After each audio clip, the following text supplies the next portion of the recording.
नेपाल में भूकंप से हुए नुकसान पर पीएम पुष्प कमल दहल ने जताया शोक। तबाही वाले इलाके का दौरा करेंगे पीएम पुष्प कमल दहल। लखीमपुर खीरी में भी महसूस किए गए झटके। रात 11:33 पर भूकंप आया। जान बचाने के लिए घरों से बाहर निकले लोग। अंबेडकर नगर में भी आए भूकंप के झटके। लोगों में बचा हड़कंप। घरों से बाहर निकले लोग। फिलहाल किसी के हताहत होने की खबर नहीं। अयोध्या में भी दिखा भूकंप का असर। देर रात कांपती रही धरती। रिक्टर स्केल पर 6.4 मापी गई तीव्रता। यूपी के देवरिया में भी आया भूकंप। लोगों में अफरा तफरी मच गई। अभी तक किसी के जान माल के नुकसान नहीं। मऊ में भूकंप के 2 बार महसूस किए गए झटके। भूकंप आने पर लोगों में दहशत का माहौल। डर के साए में देर रात सड़कों पर निकले लोग। पटना में भी भूकंप महसूस किया गया। आधी रात को हिल गया पूरा पटना। जान माल के नुकसान की कोई सूचना नहीं। इजराइल हमास जंग को पूरे हुए 29 दिन। अभी भी युद्ध विराम के नजर नहीं आ रहे हैं आसार, बल्कि दिन ब दिन दोनों तरफ से बढ़ रहे हैं ताबड़तोड़ हमले। जंग को कवर कर रही रिपब्लिक भारत की टीम के पास गिरा रॉकेट। बाल बाल बची रिपब्लिक की टीम। इजराइल के सेड्रोट में हुआ हमला। वेस्ट बैंक के जेनिन में जारी है हमले। जगह जगह हो रहे हैं विस्फोट। फिलिस्तीनी स्वास्थ्य अधिकारियों ने कई फिलिस्तीनियों के बारे में जानने का दावा किया। गाजा पट्टी में इजरायली सेना की तरफ से ताबड़तोड़ प्रहार जारी हैं। हमलों के बीच इजराइल के रक्षा मंत्री का आया बयान। कहा हमारा लक्ष्य हमास को मिटाना। अमेरिकी विदेश मंत्री एंटनी ब्लिंकन ने इजरायली सेनाओं से की मुलाकात। मीटिंग के बाद मीडिया से बोले ब्लिंकन। कहा इजराइल को आतंकवाद के खिलाफ अपनी रक्षा करने का अधिकार। फिलिस्तीन के विदेश मंत्री मल्की ने जापान के विदेश मंत्री से मुलाकात की। ताजा घटनाक्रम के बारे में विस्तार से जानकारी। साथ ही जंग में फंसे जापानी लोगों की सुरक्षा का दिया आश्वासन। हमास के कब्जे में कैद लोगों की रिहाई की मांग को लेकर तेल अवीव में प्रदर्शन। प्रदर्शनकारियों के हाथों में नजर आई तख्तियां। 29वें दिन भी गाजा में हालात बदतर हैं। हर नए दिन के साथ तेज हो रहा है युद्ध। पश्चिमी गाजा पर फिर इजरायली सेना की बमबारी। इजरायली सेना ने गाजा पट्टी में एक सुरंग के पास किया हमला। सुरंग से बाहर निकल रहे सेल पर साधा निशाना। गाजा में इजरायली सेना की जमीनी गतिविधि जारी है। आईडीएफ सेनाओं ने सुरंग से बाहर आने वाले आतंकियों की पहचान कर किया ढेर। अब तक कई आतंकियों के मारे जाने का दावा कर चुकी है आईडीएफ। जमीनी हमले के बीच घायल सैनिकों को बाहर निकाल रही है आईडीएफ। हेलीकॉप्टर के जरिए घायल सैनिकों को पहुंचाया जा रहा है अस्पताल। अब तक 200 से ज्यादा लोगों को भेजा जा चुका है अस्पताल। गाजा में जंग के बीच इटली के नागरिकों ने छोड़ा गाजा। इटली के विदेश मंत्रालय की तरफ से आया बयान। गाजा पर कहर बरपा रही इजरायली सेना। गाजा शहर के आसपास लगातार हो रहे हमले। अल इन तेल हव्वा समेत कई इलाकों में दिखी आग की लपटें। हमास की तरफ से जारी हुआ एक और वीडियो। बेथनोल में आईडीएफ के सैन्य वाहनों पर हमला करने की तस्वीरें सामने आई। इजराइल हमास की जंग के बीच हिजबुल्लाह चीफ हसन नसरल्लाह ने दिया भाषण। बैरूत में नसरल्लाह का भाषण सुनने के लिए बड़ी तादाद में इकट्ठे हुए हिजबुल्लाह समर्थक। जंग की शुरुआत से ही हमास का साथ दे रहा है हिजबुल्लाह। जंग के बीच अमेरिकी विदेश मंत्री एंटनी ब्लिंकन ने इजरायली राष्ट्रपति से मुलाकात की। दिया हर संभव मदद का आश्वासन। जंग के दौरान दूसरी बार फिलिस्तीन पहुंचे हैं ब्लिंकन। गाजा पट्टी के मगाजी शरणार्थी शिविर पर हुआ हमला। हमले के दौरान कई लोग की मौत, कई लोग गंभीर रूप से घायल। सभी को अस्पताल में भर्ती कराया गया। जंग के बीच इजरायली प्रधानमंत्री ने पोस्ट कर बढ़ाया जवानों का हौसला। कहा 1000 साल पुराने इजराइल राष्ट्र के अस्तित्व की नींव बचाए रखने के लिए संघर्ष जरूरी है। भीषण जंग के बीच उत्तरी सीमा पर पूरी तरह से तैनात है इजराइल की सेना। आईडीएफ की तरफ से आया बयान। साथ ही कहा किसी भी घटना का जवाब देने के लिए सेना तैयार है। गाजा में हमास की सुरंगों को ध्वस्त करने का काम कर रही इजरायली सेना। सुरंगों को नष्ट करने की वीडियो भी शेयर की जा रही है।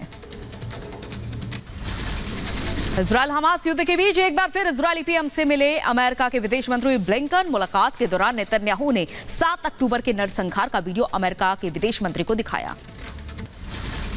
उत्तरी गाजा में हवाई हमले जारी हैं। हमले में कई इमारतें ध्वस्त हो गई हैं। लगातार हमलों से गाजा की तस्वीर बदल गई है। चारों ओर बस तबाही ही तबाही है। इजरायली वायुसेना और नौसेना ने गाजा में मचाई तबाही। हमास के कई ठिकानों पर किए हमले। कई इमारतें हुई ध्वस्त। इजरायली वायुसेना ने जबरा तेल अलहुआ बटालियन के कमांडर मोजतापा डेलोल को ढेर कर दिया है। आईडीएफ के बलों के खिलाफ लड़ाई के संचालन में डेलोल ने अहम भूमिका निभाई थी। गाजा से लोगों के निकलने का सिलसिला जारी है। रफा क्रॉसिंग के जरिए मिस्र पहुंच रहे हैं लोग। गाजा पट्टी से मिस्र पहुंची 2 बसें। जंग के बीच इजरायली सेना ने गाजा में सुरंगों की तस्वीरें साझा की है। आईडीएफ का दावा है इन्हीं सुरंगों के जरिए हमास करता है आतंकी गतिविधियां। गाजा पट्टी के मगाजी शरणार्थी शिविर पर इजरायली सेना का हवाई हमला। शरणार्थी शिविर में आतंकियों के छिपे होने की खबर। हमले के बाद हुआ बड़ा गड्ढा, इमारतें नष्ट। राफा क्रॉसिंग से गाजा पहुंच रही है राहत सामग्री। जरूरी सामान लेकर पहुंचे सहायता की ट्रक। अमेरिका मानवीय मदद बढ़ा रहा है दबाव। रूस ने फिर दिखाई अपनी सैन्य शक्ति। रूसी रक्षा मंत्रालय ने बर्बा मानव पोर्टेबल वायु रक्षा प्रणालियों की फुटेज जारी की और इसी के जरिए यूक्रेनी मानव रहित हवाई वाहनों को निशाना बना रहा है। सेना के प्रवक्ता डैनियल हगारी का बयान। हमारी सेना उत्तरी सीमा पर पूरी तरह से तैनात है। हम किसी भी स्थिति से निपटने के लिए पूरी तरह तैयार। वेस्ट बैंक स्थित आतंकियों के ठिकानों पर स्ट्राइक। आईडीएफ के पलटवार में कई आतंकी ढेर। इजरायली सेना ने जारी किया इसका वीडियो। इजरायल ने सैकड़ों फिलिस्तीनी श्रमिकों को रिहा किया है। हमास से जंग की शुरुआत में गिरफ्तार हुए थे। सभी को इजरायली जेल में रखा गया था। गाजा में युद्ध विराम के लिए लंदन में शांतिपूर्ण धरना। लंदन के किंग्स क्रॉस स्टेशन पर इकट्ठा हुए लोग। हमास आतंकियों पर इजरायली वायुसेना का ताबड़तोड़ हमला जारी है। एम्बुलेंस में बैठे आतंकियों को आईडीएफ ने निशाना बनाया। कई आतंकी ढेर। गाजा के समर्थन में उत्तरी कनाडा के विदेश मंत्री इजरायल को बताया नरसंहार का दोषी। कहा तुम्हारे हाथ खून से रंगे हैं। दक्षिणी इजरायल के सेड्रोट में गाजा की तरफ से दागे गए रॉकेट हमले में बस्तियों को बनाया गया निशाना। दक्षिणी गाजा में इजरायली हवाई हमले में करीब 5 की मौत। खान यूनिस के नासिर अस्पताल में घायलों को भर्ती करवाया गया। गाजा पट्टी से तेल अवीव पर जबरदस्त रॉकेट हमला हुआ है। हमले को आयरन डोम ने आकाश में ही नष्ट कर दिया। गाजा ने मध्य और दक्षिणी इजरायल पर फिर दागे रॉकेट। तेल अवीव के पास रिशोन लेजियन में रॉकेट से हमला। जंग के बीच गाजा को कई देशों से मदद मिल रही है। अब रूस ने भेजी 28 टन की मानवीय सहायता। विमानों के जरिए भेजी गई राहत सामग्री। दक्षिणी गाजा में अस्पताल के बाहर बड़ा हमला। हमले में एम्बुलेंस हुई क्षतिग्रस्त। घायलों को अस्पताल ले जा रही थी एम्बुलेंस। इजरायली सैनिकों ने यरूशलेम में बोला धावा। सिलवान से एक फिलिस्तीनी युवक के साथ बर्बरता की तस्वीरें सामने आई। कैलिफोर्निया में लोगों ने बड़े स्तर पर प्रदर्शन किया। अमेरिकी युद्धपोत को इजरायल में हथियार ले जाने से रोकने पर जताई नाराजगी। इजरायल हमास युद्ध के बीच विस्फोटों से जगमगाया पूरा आसमान। गाजा शहर के इजरायली सैनिकों ने घेराबंदी की। 7 अक्टूबर से ही जारी है घातक जंग। इजरायली सेना ने आतंकवादी दस्ते पर किया हमला। लेबनान से इजरायली क्षेत्र की ओर एंटी टैंक मिसाइल लॉन्च करने की कोशिश कर रहे थे आतंकी। इराक में एरबिल हवाई अड्डे के पास हमला हुआ है। अमेरिकी बेस को बनाया गया निशाना। ड्रोन हमले का वीडियो सामने आया। अमेरिकी विदेश मंत्री एंटनी ब्लिंकन ने इजरायल के विपक्षी नेताओं से मुलाकात की। अमेरिका की तरफ से हर संभव मदद का भरोसा दिया। इजरायल में 7 अक्टूबर को हमास हमले का एक और वीडियो सामने आया है। तस्वीरों में लोगों पर फायरिंग करते नजर आ रहे हैं हमास के आतंकी। जंग के बीच हिजबुल्लाह चीफ नसरल्लाह के गीदड़ भभकी। कहा इजरायल के खिलाफ जंग में हम पहले ही उतर चुके हैं। गाजा में इजरायल कर रहा है अपराध। युद्ध के लिए अमेरिका जिम्मेदार। हिजबुल्लाह चीफ नसरल्लाह ने इजरायल से जंग को बताया ईश्वर की जंग। कहा फिलिस्तीनियों पर बहुत जुल्म हुआ है। जंग को लेकर बाकी दुनिया के दूसरे देशों पर बोला हिजबुल्लाह चीफ नसरल्लाह। बिना अमेरिकी मदद के इजरायल नहीं लड़ सकता। गाजा में इजरायल के अपराध पर दुनिया चुप क्यों? गाजा जंग पर बोला हिजबुल्लाह चीफ। फिलिस्तीन जैसा युद्ध पहले कभी नहीं देखा। यह जंग अब कई फ्रंट पर है। नसरल्लाह ने 7 अक्टूबर को हुए नरसंहार को ठहराया सही। कहा 7 अक्टूबर को तैयारी के साथ किया गया था हमला। उस दिन यहूदी हॉलिडे की वजह से सब नशे में थे। इजरायल ने सीज फायर से किया इनकार। इजरायली प्रधानमंत्री बेंजामिन नेतन्याहू का बयान। कहा हमास जब तक बंधकों को नहीं छोड़ता तब तक हम नहीं करेंगे युद्ध विराम। इजरायल के पीएम नेतन्याहू के हमास समर्थकों को सख्त चेतावनी। कहा हमारी परीक्षा न ले दुश्मन। इजरायल के खिलाफ एक्शन की चुकानी पड़ेगी भारी कीमत। हमारी सेनाएं सभी मोर्चों पर पूरी ताकत से जवाब दे रही हैं। हिजबुल्लाह को इजरायली सेना के चीफ की बड़ी चेतावनी। कहा अगर जंग में कूदे तो वो हाल करेंगे जो दुनिया ने कभी नहीं देखा होगा। लेबनान बॉर्डर पर लड़ाकू विमान किए तैनात। दक्षिणी लेबनान पर इजरायल का हमला। लेबनान के एता अल शाब शहर पर इजरायल सेना ने बरसाए बम। गाजा पट्टी में इजरायली सेना का ग्राउंड ऑपरेशन जारी है। गाजा के सेंट्रल में आईडीएफ ने संबार टैंक तैनात किया। गाजा पट्टी में इजरायली सेना की एयर स्ट्राइक भी जारी। हमले के दौरान घायल सैनिकों को पहुंचाया गया अस्पताल। आईडीएफ ने जारी किया वीडियो। अब तक 260 घायल सैनिकों का इलाज जारी। गाजा में इजरायली सेना का ऑपरेशन तेज। हमास सुरंगों ध्वस्त कर रही इजरायली सेना। पीएम नेतन्याहू ने जवानों को बढ़ाया हौसला, कहा इंसानियत के लिए दुश्मनों को मिलकर देंगे मात। इजरायली हमले में गाजा पट्टी की इमारतें खंडहर में तब्दील हुई। खंडहर जैसी दिखने वाली इमारतों के बीच सुरंग में हमास ने बनाए हैं ठिकाने। इजरायली सेना कर रही है तबाह। उत्तरी गाजा में इजरायल ने बरसाए बम। हवाई हमलों में कई हाई राइज बिल्डिंग क्षतिग्रस्त हुई। हर तरफ मलबे का अंबार लगा है। गाजा पट्टी पर इजरायली सेना का हमला जारी है। हमास की सुरंगों को ढूंढ ढूंढ कर ध्वस्त कर रही इजरायल की सेना। सुरंगों के दौरान हमास आतंकियों के ठिकाने तबाह। हमास के खिलाफ इजरायल ने हमले तेज कर दिए। हमासी सुरंगों में इजरायली सेना का हमला हो रहा है। सुरंगों को ध्वस्त करने का वीडियो सामने आया है। यरूशलेम में हमास समर्थकों के खिलाफ इजरायल की सेना का एक्शन। इजरायल के सैनिकों ने छोड़े आंसू गैस के गोले।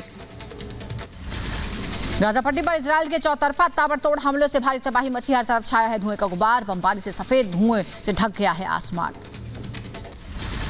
गाजा पट्टी के मगहाजी शरणार्थी शिविर पर इजरायल के एयर स्ट्राइक में कई लोगों की मौत। हमले में कई लोगों के घायल होने की भी खबर। गाजा की अधिकतर जगहों पर इजरायली सेना का कब्जा हो गया। पिछले 24 घंटे में हमास के 130 आतंकी ढेर। ग्राउंड ऑपरेशन में आईडीएफ के 25 सैनिकों की भी मौत। गाजा के शहरों पर इजरायल की सेना की तरफ से हमले जारी हैं। गाजा के अल इन तेल हवा पर इजरायल की सेना ने भारी बमबारी की। दिल्ली में वायु प्रदूषण का कहर। स्थिति हुई भयावह। एक्यूआई 400 के पार। लोगों का हाल बेहाल। दिल्ली में वायु प्रदूषण से निपटने के लिए प्रशासन अलर्ट है। एमसीडी ने 517 टीमों का गठन किया। खुले में आग लगाने, अवैध निर्माण और डंपिंग और धूल पर निगरानी करेगी टीम। वायु प्रदूषण की स्थिति को लेकर दिल्ली के एलजीडे की बैठक। पर्यावरण मंत्री गोपाल राय के साथ मीटिंग की। प्रदूषण को कम करने को लेकर मंथन हुआ। नोएडा में जीआरपी नियम का हुआ उल्लंघन। उल्लंघनकर्ताओं पर लगाया गया 24,30,000 रुपए का जुर्माना। साथ ही लोगों को चेतावनी दी गई। आज छत्तीसगढ़ के दौरे पर रहेंगे पीएम नरेंद्र मोदी। दुर्ग के रविशंकर स्टेडियम में कार्यकर्ताओं को करेंगे संबोधित। सभा में बीजेपी नेता समेत कई दिग्गज होंगे शामिल। उत्तर प्रदेश विधानसभा चुनाव को लेकर बीजेपी ने झोंकी ताकत। आज रतलाम में जनसभा को संबोधित करेंगे पीएम। पार्टी प्रत्याशियों के समर्थन में करेंगे वोट की अपील। आज मध्य प्रदेश के दौरे पर रहेंगे केंद्रीय गृह मंत्री अमित शाह। ग्वालियर, शिवपुरी और श्योपुर में करेंगे रोड शो। पार्टी प्रत्याशियों के समर्थन में मांगेंगे वोट। यूपी के हाथरस में बैंक कर्मी के घर में सेंधमारी। 55,000 नगद और लाखों की जेवर चोरी। पुलिस मामले की जांच में जुटी। यूपी के हाथरस में झाड़ियों में मिला नवजात का शव। मौके पर पहुंचकर पुलिस ने की छानबीन। शव को पोस्टमार्टम के लिए भेजा। यूपी के जौनपुर में जमीन के विवाद में महिला पर हमला। युवती की निर्मम पिटाई का वीडियो सामने आया। पुलिस मामले की जांच में जुटी।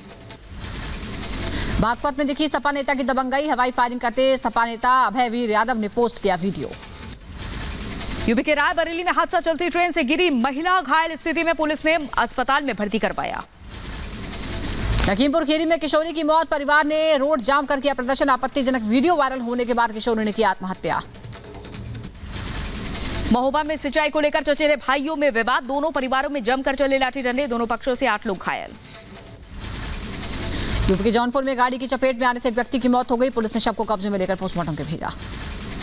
यूपी के सुल्तानपुर में बीजेपी नेता पर जानलेवा हमले का मामला। पुलिस ने 3 आरोपियों को गिरफ्तार किया। जेल से रची गई थी हमले की साजिश।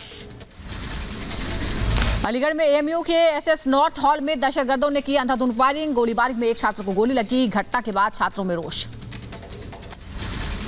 यूपी एसटीएफ का बड़ा एक्शन। अंबेडकर नगर में पूर्व विधायक पवन पांडे को गिरफ्तार किया गया। जमीन धोखाधड़ी से जुड़ा है मामला। यूपी के रायबरेली में महिलाओं ने की पत्थरबाजी। सोशल मीडिया पर वायरल हुआ वीडियो। सूचना मिलने के बाद पुलिस ने 11 महिलाओं समेत 13 लोगों को गिरफ्तार किया। यूपी पुलिस ने चलाया गिरफ्तारी अभियान। अलग अलग मामलों में 6 लोगों की हुई गिरफ्तारी। यूपी के एटा में चोरों के हौसले बुलंद है। ज्वेलरी की दुकान से दिन दहाड़े गहनों से भरा थैला और 30,000 कैश लेकर भागे चोर। यूपी के बादा में सड़क किनारे डेड बॉडी मिलने से मचा हड़कंप। शव की अभी तक नहीं हो सकी है पहचान। यूपी के मथुरा में सीएमओ कार्यालय परिसर में क्लोरीन गैस लीकेज होने से हड़कंप मच गया। नर्सिंग की छात्राओं का प्रशिक्षण केंद्र है सीएमओ कार्यालय परिसर। गैस लीकेज के कारण कुछ छात्राओं की तबीयत बिगड़ गई। यूपी के रायबरेली में खेत में खुदाई के दौरान मिली तलवारें। खुदाई के दौरान निकली जंग लगी तलवारें। पुलिस जांच में जुटी। यूपी के देवरिया में पति ने पत्नी को मारी गोली, गंभीर रूप से घायल पत्नी को अस्पताल में कराया गया भर्ती, आरोपी पति गिरफ्तार। हरियाणा के रेवाड़ी में युवक की तेज धार हथियार से गला काटकर हत्या कर खेत में फेंका गया शव, पुलिस जांच में जुटी। यूपी के मुजफ्फरनगर में सड़क हादसे में बाइक सवार युवक की मौत के बाद परिजनों का हंगामा, परिजनों ने मृतक के शव को पुलिस चौकी के सामने रखकर हंगामा किया। इटली में बाढ़ से बिगड़े हालात, पेट्रोल तस्करी में बाढ़ से गिरी जमीन, पानी में बहती नजर आई कारें, लोगों की मदद में जुटी राहत बचाव की टीम। तूफान सियारन के प्रभाव से इटली में रिकॉर्ड बारिश, 5 लोगों की मौत हो गई। भारी बारिश के कारण टस्कनी के एक बड़े हिस्से में बाढ़ जैसे हालात बन गए हैं। चीन ने पहला अल्ट्रा हाई टेम्परेचर और अल्ट्रा हाई प्रेशर गैस क्षेत्र प्लेटफॉर्म किया स्थापित। चीन की जटिल तेल और गैस संसाधनों की विकास क्षमता में सुधार होगा।